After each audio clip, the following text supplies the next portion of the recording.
बर्दाश्त की भी हद होती। उसकी हिम्मत कैसे हुई तुमसे ऐसी बकवास करने की? और तुम खामोश क्यों खड़ी हुई थी? जवाब नहीं दे सकती थी उसे? मैं क्या कहती साथ, मेरी बात पे कोई यकीन ही नहीं करता। सायरा, ऐसे बैठो। क्यों लगता है तुम्हें कि तुम्हारी बात पे कोई यकीन नहीं करता? मैं करता हूं।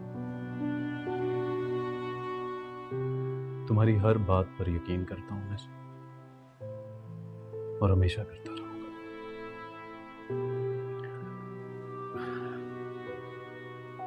मैं हूं ना तुम्हारे साथ, तो फिर तुम्हें डरने की जरूरत नहीं है। और आज के बाद अगर किसी ने भी तुमसे ऐसी बात करने की जरूरत की ना ज़ाहिरा, तो पलट कर 2 जवाब देना। मैं भी देखता हूं तुम्हारा कोई क्या बिगाड़ सकता है। साथ मुझे ये सब अच्छा नहीं लगता। मैं ऐसे माहौल में रहने की आदी हूं ही नहीं, जहां दिलों में इतनी नफरतें, इतनी बदगुमानियां हो। नहीं साथ, पता है मुझे इनके रवैये हर्ट करते हैं। मैं भी यहां नहीं रहना चाहता ज़ाहिरा।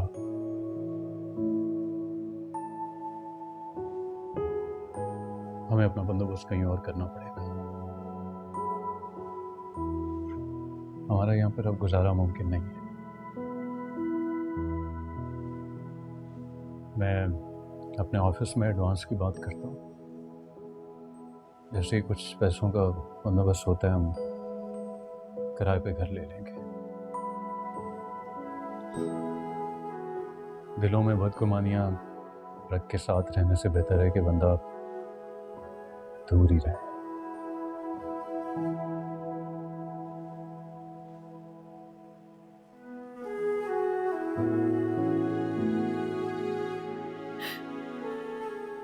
ज़ाहिरा, तुम रो रही हो? साथ, मुझे लग रहा था कि हमारी मोहब्बत मर गई है, दम तोड़ गई, और हमारे दरमियान सिर्फ एक कमजोर सा रिश्ता बचा। लेकिन ऐसा नहीं है साथ, मोहब्बत तो कभी मर नहीं सकती ना, कभी खत्म नहीं हो सकती। वक्त और हालात की वजह से इसकी शिद्दत कम जरूर हो जाती है, लेकिन दिल में हमेशा जिंदा रहती। फहद, फहद, फहद मेरी बात तो सुने। फहद, फहद, फहद मेरी बात तो सुने। क्या बात सुनूं तुम्हारी? मैं बताओ, क्या बात सुनूं मैं तुम्हारी? मायरा, तुम्हें जरा ख्याल नहीं आया अपने शौहर मुझ पे इल्जाम, इतना घटिया इल्जाम लगाते हुए तुम्हें क्या इज्जत रहेगी होगी मैं तुम्हारे घर वालों के सामने? मैंने आप पे इल्जाम नहीं लगाया, पूरा भरोसा है मुझे आप पे। जाहिरा भाभी पे यकीन नहीं है। आप जानते नहीं हैं उन्हें, बहुत नफरत करती हैं मुझसे, जलती हैं मेरी खुशियों से, खुदा वास्ते का बैर है उन्हें मुझसे। पहले भी उन्होंने हर मुमकिन कोशिश की कि मेरी शादी ना हो सके। अब जब हो गई है तो वो इसे खत्म कराना चाहती है। मुझे और आपको एक साथ देख के आग लग जाती है उन्हें। मायरा, ये तुम्हारा जायरा भाभी का मामला है, मेरा मसला नहीं है। मुझे इसमें बीच में क्यों लेके आ रही हो तुम? मैं क्या करती फहद? आपने देखा था जायरा भाभी को, कितनी बन संवर के आई थी वो। इतना तैयार तो वो सुहेल की शादी पे भी नहीं हुई थी। मैं बदगुमान ना होती तो और क्या करती। मैं बहुत मोहब्बत करती हूँ आपसे फहद। मायरा और तुम्हारे घर वाले, उनको ही मुझ पे जरा भरोसा नहीं है। उन्होंने भी एक लम्हे मुझे अर्श से फर्श पे गिरा दिया। हमारे यहाँ ना मुकद्दस रिश्तों का बहुत एहतराम किया जाता है, लेकिन तुम्हारे खानदान में बहुओं और दामादों के साथ ये सलूक किया जाता है।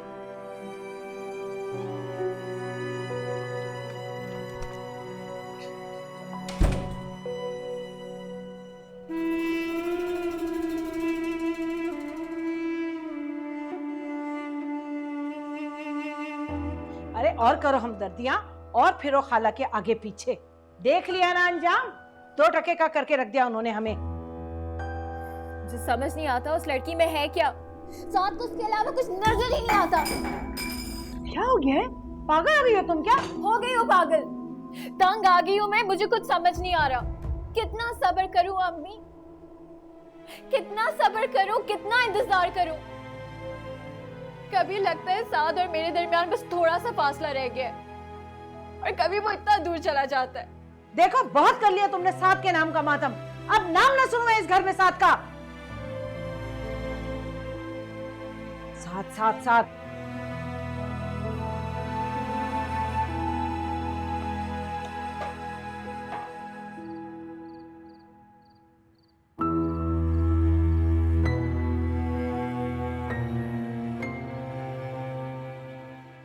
बकवास बंद करो तुम। Shut up! मेरी बीवी मेरा मान और मेरा गुरूर है, और इसके बारे में कोई एक लफ्ज नहीं बोलेगा। समझ आइए आप लोगों को? तौबा तौबा, मैं तो सोच भी नहीं सकती थी ये ज़ायरा इतने घटियापन पे उतर आएगी। और साथ को देखा था अपनी बीवी के सामने, उसने आपका भी लिहाज नहीं किया।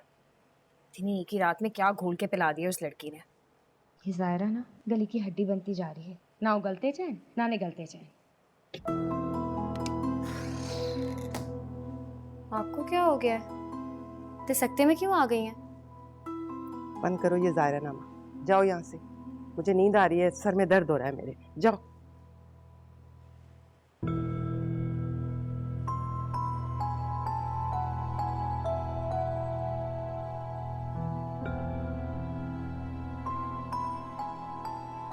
सायरा भाभी भी हद करती हैं।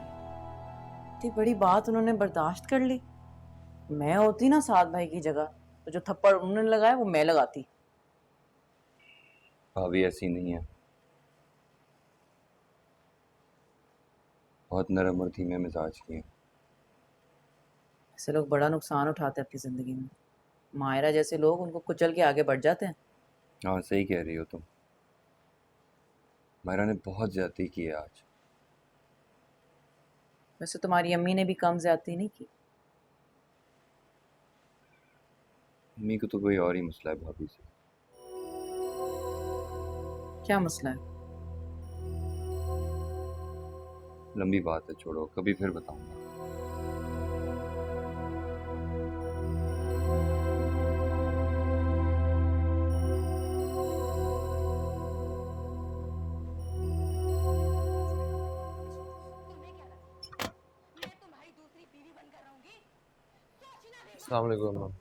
वालेकुम अस्सलाम। आलिया, खाना लगा दो, बहुत भूख लगी है। बेटा वो घर में होगी तो खाना लगाएगी ना।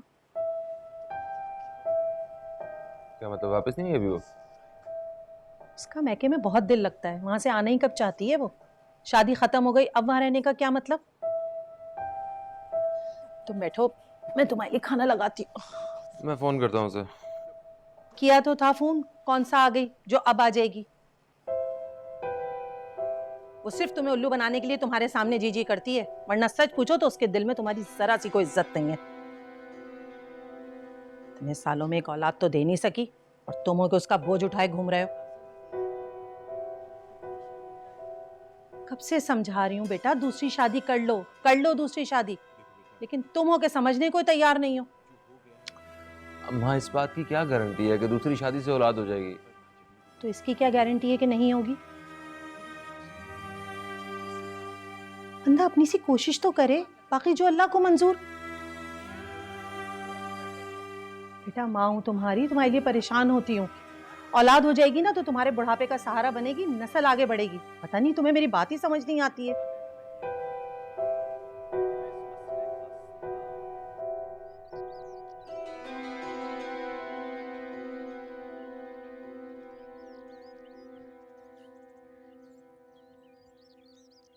क्या बात है, इतना मुस्कुरा क्यों रहे हो?